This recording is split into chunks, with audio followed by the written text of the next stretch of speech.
Thrissur D C സിയിലെ കൂട്ടയടി നമ്മുടെ മുൻപിലുണ്ട്. Turbo മോഡാണ് Thrissur D C സിയിൽ. എല്ലാവരും അടിച്ചു കയറി വരാനാണ് പറയുന്നത്. അപ്പോൾ ആ കൂട്ടയടിയുടെ ഭാഗമായിട്ട് നടപടി വരുന്നു. Jose Vallur D C C president അദ്ദേഹത്തോട് മാറി നിൽക്കാൻ പറഞ്ഞിട്ടുണ്ട്. ഒപ്പം തന്നെ UDF-ന്റെ ജില്ലാ ചെയർമാൻ MB വിൻസെന്റ്, ഈ രണ്ടു പേരോടും തൽക്കാലം മാറി നിൽക്കാനാണ് പറഞ്ഞിരിക്കുന്നത്. അത് AICC നേതൃത്വത്തിൻ്റെ ആ തീരുമാനം KPCC അറിയിച്ചിട്ടുണ്ട്. അതിനുശേഷം എന്താണ് സംഭവിക്കേണ്ടതെന്ന്, ഈ നേതാക്കൾ പദവികളിൽ നിന്ന് നിലവിൽ മാറിയിട്ടുണ്ടോ? ഒപ്പം തന്നെ തൃശ്ശൂരിലെ ചില നേതാക്കൾ ഈ ജോസ് വള്ളൂരിനും MB വിൻസെന്റിനും വേണ്ടി ചരടുവലികൾ നടത്തുന്നു എന്ന വിവരങ്ങളൊക്കെ പുറത്തേക്ക് വരുന്നുണ്ട്. നമുക്ക് നോക്കാം തൃശ്ശൂരിൽ എന്താണ് സംഭവിച്ചുകൊണ്ടിരിക്കുന്നത്. ഇപ്പോൾ ആകെ ചർച്ച തൃശ്ശൂരാണല്ലോ. തൃശ്ശൂർ DCCയിലെ കൂട്ടത്തല്ലിൽ ജില്ലാ നേതൃത്വത്തിനെതിരെ നടപടി ഉറപ്പായി. DCC പ്രസിഡന്റിന്റെയും UDF കൺവീനറുടെയും രാജി ഒഴിവാക്കാൻ ജില്ലയിലെ നേതാക്കൾ ശ്രമം തുടരുന്നുണ്ട്. അതേസമയം ഉടൻ രാജിയില്ലെങ്കിലും DCC പ്രസിഡന്റ് ഉൾപ്പെടെ ആരോപണ വിധേയരായ നേതാക്കൾ വൈകാതെ സ്ഥാനം ഒഴിയേണ്ടി വരുമെന്നാണ് നമുക്ക് മനസ്സിലാക്കുന്നത്. തിയോഫിൻ തൃശ്ശൂരിൽ നിന്ന് നമ്മളോടൊപ്പം ചേരുകയാണ്.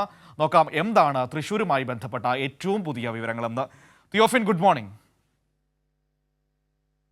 Manu, good morning.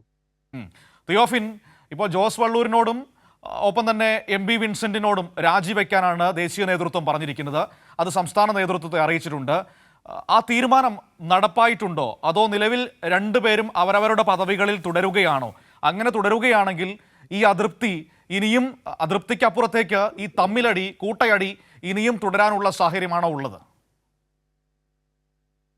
മനു, മുരളീധരൻ പക്ഷത്തെ തൃപ്തിപ്പെടുത്തുക എന്നതിന്റെ ഉദ്ദേശത്തോടു കൂടിയാണ് വളരെ പെട്ടെന്ന് നടപടി ഉണ്ടായിരിക്കുന്നത്. ഈ നടപടി എടുക്കുന്നതിന് ഉണ്ടായ സാഹചര്യം കൂടി നമുക്ക് പരിശോധിച്ചാൽ ഈ കൂട്ടത്തല് വളരെ പെട്ടെന്ന് അടിയന്തരമായ ഒരു നടപടിയിലേക്ക് എത്തിച്ചു എന്നത് മാത്രമാണ്. പക്ഷേ നേരത്തെ തന്നെ പുകഞ്ഞുകൊണ്ടിരുന്ന പ്രശ്നങ്ങൾ നിരവധി കോൺഗ്രസ് പ്രവർത്തകരും KPCC സെക്രട്ടറിമാരും ഒക്കെ KPCC നേതൃത്വത്തിൽ നിന്ന് നേരത്തെ അറിയിച്ചിരുന്നു. പക്ഷേ അത് വലിയ ഗൗരവത്തിലെടുത്തിരുന്നില്ല. കാരണം K മുരളീധരൻ പരാജയപ്പെട്ടപ്പോൾ തന്നെ ഉടൻ തന്നെ DCC നേതൃത്വത്തിനെതിരെ ഒരു നടപടി വന്നാൽ ആ പരാജയത്തിന് അടിസ്ഥാനമായ കാരണം, ഈ കോൺഗ്രസ് പ്രവർത്തകർ ഉന്നയിച്ച ഒരു കാരണമുണ്ട്. DCC നേതൃത്വത്തിന്റെ വീഴ്ച, ആവശ്യത്തിന്റെ പ്രവർത്തനം ഏകോപനമില്ലായ്മ, അതായത് തെരഞ്ഞെടുപ്പ് പ്രവർത്തനങ്ങളെ ഒരു വിധത്തിലും ഏകോപിപ്പിക്കാൻ DCC നേതൃത്വത്തിന് സാധിച്ചിരുന്നില്ല എന്ന വലിയൊരു ആരോപണമുണ്ട്. അതോടൊപ്പം തന്നെ ഏറ്റവും ശക്തമായ ഒരു ആരോപണം BJP-യിൽ നിന്ന് പണം വാങ്ങി BJP-ക്ക് വേണ്ടി വോട്ട് പറിച്ചു എന്നതാണ്. ഇതെല്ലാം ശരിവെക്കുന്നതാകും എന്നതുകൊണ്ടാണ് ആ നടപടി ആദ്യം നേതൃത്വം എടുക്കാതിരുന്നത്. പക്ഷേ കൂട്ടത്തല്ലിലേക്ക് സംഭവം പോയ സാഹചര്യത്തിൽ ഇത് മാധ്യമങ്ങളിലെല്ലാം തത്സമയം വാർത്തയാവുകയും ചെയ്തു. അതിന്റെ കൂടി അടിസ്ഥാനത്തിലാണ് വളരെ പെട്ടെന്ന് ഇടപെടേണ്ടി വന്നത്. ഹൈക്കമാൻഡ് ഇടപെടുന്നു. ഹൈക്കമാൻഡ് KPCC നേതൃത്വത്തിൽ നടപടി ആവശ്യപ്പെട്ടു.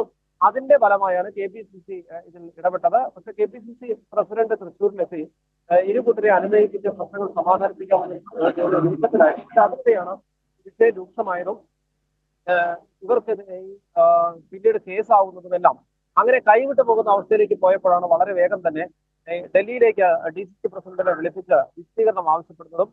തന്നെയുമല്ല, ഡൽഹിയിലെത്തുമ്പോൾ എതിർപക്ഷത്തിന്റെ വാദം നേതാക്കൾക്ക് കേൾക്കാതെ തന്റെ ഭാഗം ന്യായീകരിച്ച് പോരാം എന്നൊരു കണക്കുകൂട്ടൽ DCC പ്രസിഡന്റിനുണ്ടായിരുന്നു. പക്ഷെ അതെല്ലാം പൊളിഞ്ഞിട്ടുണ്ട്.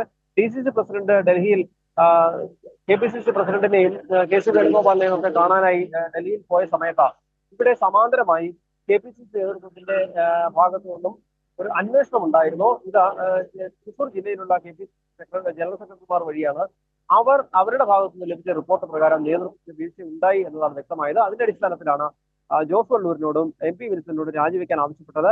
പ്രധാന ആരോപണങ്ങൾ ഉയർന്ന ജില്ലയിലെ നേതൃസ്ഥാനങ്ങളിൽ ഇരിക്കുന്ന രണ്ടുപേരാണ്. അതുകൊണ്ടാണ് അവരോട് രാജി ആവശ്യപ്പെട്ടത്. പക്ഷേ MP ഈ രണ്ടുപേരുടെ രാജി ഒഴിവാക്കാൻ നേതാക്കൾ പലവിധ ശ്രമങ്ങളും ഇവിടെ നടത്തിക്കൊണ്ടിരിക്കുന്നുണ്ട്. കാരണം ഇവരെ അനുകൂലിക്കുന്ന നേതാക്കളുണ്ട്.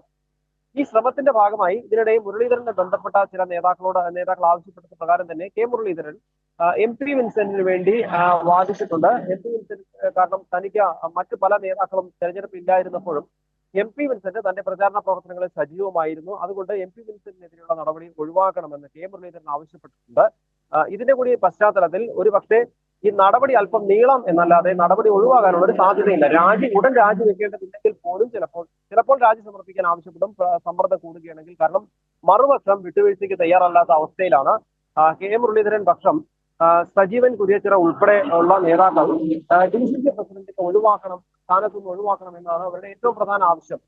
ഈ സാഹചര്യത്തിൽ നടപടി നീട്ടിക്കൊണ്ടുപോകാനുള്ള ഒരു സാധ്യത വളരെ കുറവാണ്. എന്തായാലും രാജി ആവശ്യപ്പെട്ടിട്ടുണ്ട്. ഒരുപക്ഷെ നേതാക്കൾ ഇടപെട്ട സാഹചര്യത്തിൽ ഇത് നീട്ടിവെക്കാം എന്നേ ഉള്ളൂ. എന്തായാലും നടപടിക്കുള്ള ഒരു സാധ്യത ഇപ്പോഴും നിലനിൽക്കുന്നുണ്ട്. മനോ, ശരി തിയോഫൻ, ഏതായാലും തൃശ്ശൂരിലെ കാര്യങ്ങളെക്കുറിച്ചാണ് തിയോഫിനി സംസാരിച്ചുകൊണ്ടിരിക്കുന്നത്. തൃശ്ശൂർ DCCയിലെ തമ്മിലടി, അതിനുശേഷം വന്ന നടപടികൾ, ഈ നടപടി ഒഴിവാക്കാനുള്ള ശ്രമങ്ങൾ, കെ മുരളീധരൻ്റെ അതൃപ്തി, അങ്ങനെ ഒരുപാട് കാര്യങ്ങൾ അതുമായി ബന്ധപ്പെട്ട് നമ്മുടെ മുന്നിലുണ്ട്. അതിനെക്കുറിച്ചാണ് തിയോഫിൻ നമ്മളോട് സംസാരിച്ചത്.